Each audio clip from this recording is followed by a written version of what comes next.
వరుస రాజీనామాలతో ఉడికిపోతున్న అనపర్తి టీడీపీ పొత్తులో భాగంగా అనపర్తి టీడీపీ అభ్యర్థిని కాదని బీజేపీ అభ్యర్థి పోటీ చేస్తారు అన్న దానిపై ఈ రోజు టీడీపీ కార్యకర్తలు మూకుమ్మడిగా రాజీనామాలు సమర్పించారు. గత 40 ఏళ్లుగా టీడీపీ జెండాలు మోస్తూ ప్రత్యర్థులు ఎంతో బలంగా ఉన్నవారే సరే కష్టపడి తమ అభ్యర్థిని గెలిపించుకొని తమ సత్తా ఏమిటో చెల్పే వాళ్ళమని, అలాంటిది ఈ రోజు ప్రత్యర్థి పార్టీ వాళ్ళు అనపర్తి సీటు బీజేపీకి కేటాయించారని ప్రచారం చేస్తుంటే తమ పార్టీ నుండి స్పందన లేదని, అందుకే ఈ మూకుమ్మడి రాజీనామా చేస్తున్నామని అన్నారు. టీడీపీ సీనియర్ నాయకుడు తాడి వెంకటరామారెడ్డి మాట్లాడుతూ తొలి విడత జాబితాలోనే టీడీపీ అభ్యర్థిగా తమ నాయకుడికి అనపర్తి అభ్యర్థిగా టికెట్ కేటాయించారు. కానీ ఈ రోజున టికెట్ పై స్పందన లేకుండా అధినాయకత్వం మౌనంగా ఉండటం తమకు ఎంతో బాధ కలిగిస్తుందని వాళ్ళు అన్నారు. తక్షణమే తమ నాయకులు నల్లిమిల్ల రామకృష్ణారెడ్డిని తెలుగుదేశం పార్టీ ఎమ్మెల్యే అభ్యర్థిగా ప్రకటించాలని డిమాండ్ చేస్తున్నారు.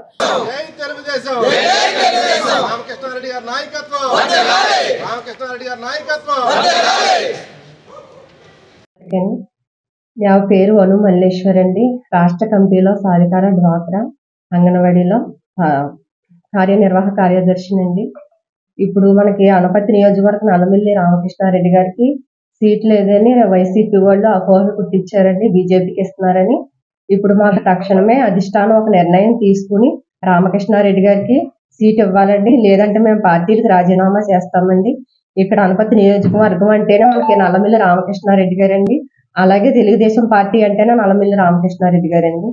మాకైతే అధిష్టానం తొందరగా నిర్ణయం తీసుకుని రామకృష్ణారెడ్డి గారిని ఒక సీటు మీద ఎమ్మెల్యేగా ప్రకటన ఇవ్వాలండి. అప్పటి వరకు మేము నిరసన తెలియజేస్తామండి. అందరికీ నమస్కారం అండి.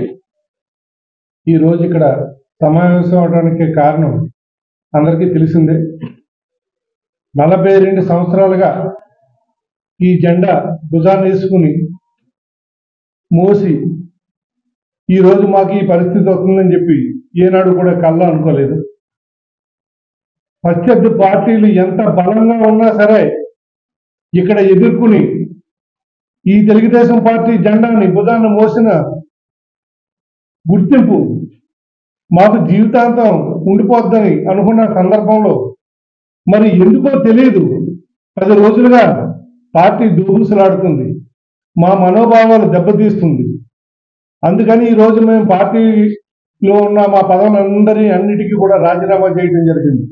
దీనికి ప్రధాన కారణం రాబోయే ఎన్నికల్లో తెలుగుదేశం పార్టీ అభ్యర్థిగా అనపర్తి అసెంబ్లీ నియోజకవర్గం నుంచి నల్లమిల్లి రామకృష్ణారెడ్డి గారిని మొదటి జాబితాలో ప్రకటించి తదుపరి పరిణామాల్లో వేరే పార్టీకి ఈ టికెట్ కేటాయిస్తున్నారని ప్రత్యర్థి పార్టీలు ఎంత ప్రసారం చేసినా మరి తెలుగుదేశం పార్టీ అధిష్టాన వర్గం ఎందుకో మౌనంగా ఉన్నది. 10 రోజులుగా మేము పడుతున్న నరక యాతన కనీసం వాళ్ళ దృష్టికి వెళ్ళిందో లేదో కూడా తెలియని పరిస్థితి. ఇప్పుడైనా అధిష్టానం కళ్ళు తెరిచి మా మనోవేదనని గుర్తించి అనపర్తి తెలుగుదేశం పార్టీ అభ్యర్థిగా నల్లమిల్లి రామకృష్ణారెడ్డి గారిని కొనసాగిస్తున్నామని ప్రకటించాలి. తెలుగుదేశం పార్టీ రాష్ట్ర మొత్తం తెలుగుదేశం పార్టీ జెండా రెపరెపర ఆడాలి అంటే అనపర్తిలో తెలుగుదేశం పార్టీ అభ్యర్థిగా రామకృష్ణారెడ్డి గారిని కొనసాగించినప్పుడు పనిచేసిన వ్యక్తికి గుర్తింపించింది తెలుగుదేశం పార్టీ అని రాష్ట్రం అంతా కూడా గతంలో చంద్రబాబు నాయుడు గారు, లోకేష్ బాబు గారు, తెలుగుదేశం పార్టీ నాయకులు అందరూ కూడా చెప్పడం జరిగింది. దానికి గుర్తింపించినట్టుగా అవుతుందని చెప్పేసి మేము మా అభిప్రాయాన్ని ఈ పత్రికా ముఖంగాను ఈ ఛానల్ ద్వారాను మేము తెలియజేసుకుంటున్నాం. మరి ఇప్పటికైనా సమయం మించిపోలేదు.